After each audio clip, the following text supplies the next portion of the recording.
Make some Birria Tacos with me. And I know I'm a pure-blooded Cajun couillon, but I was raised by my stepmother who is Mexican, and her family did teach me how to cook some good Mexican food. So this is how I'm gonna make mine. You can follow it, or you can make it the way you want to. You're gonna for sure need yourself a chuck roast, and of course onions and garlic, and all these peppers I have right here, and some seasonings. And yes, I'm gonna say it as I put it in. Y'all follow along. First things first, I got my chuck roast cut up, and I'm gonna be putting my Mexican Fiesta seasoning all over that.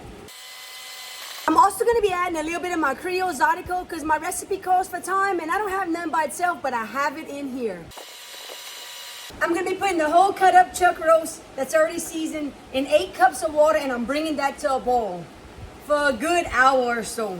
I'm also dropping in an onion and a half in here, whole, just a ball, and about 8 cloves of garlic. I'm also going to be putting in about a tablespoon of salt and 4 bay leaves. I'm gonna cover and let this boil on high for about an hour. Now it's time to get our sauce ready. In a separate pan, put you a little bit of oil.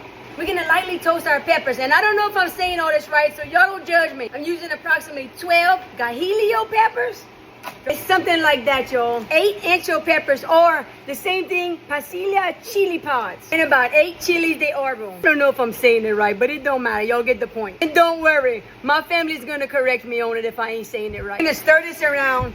Not for long, maybe 3 to 5 minutes, and you're gonna smell it, and it already smells good. I got about 6 more cloves of garlic that I'm gonna toast as well. Get your peppers in the blender with the onions and garlic from your pot of chuck roast that's boiling on the side. Add some water to help blend. Blend it up.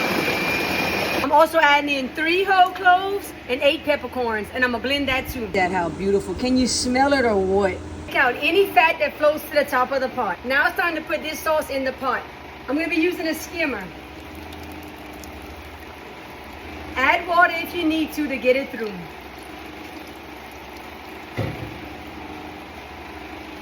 Now that you got your sauce in the pot, add 1 teaspoon cumin, 1 teaspoon oregano, and 3 tablespoons beef bouillon.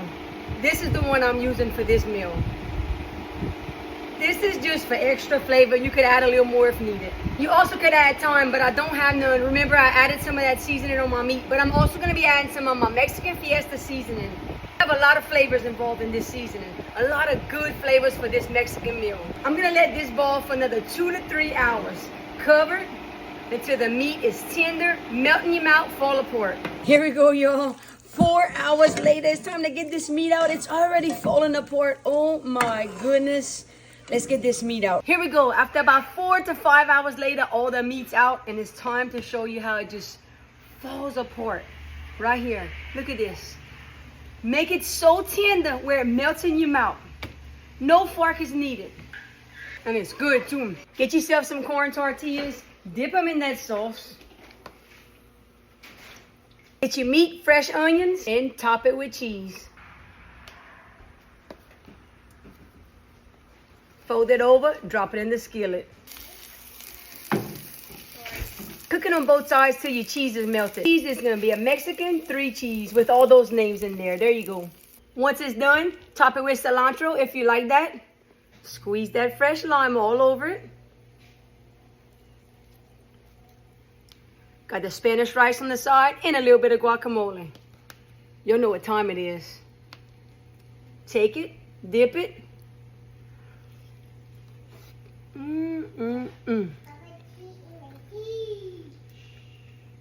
Es bueno, sí.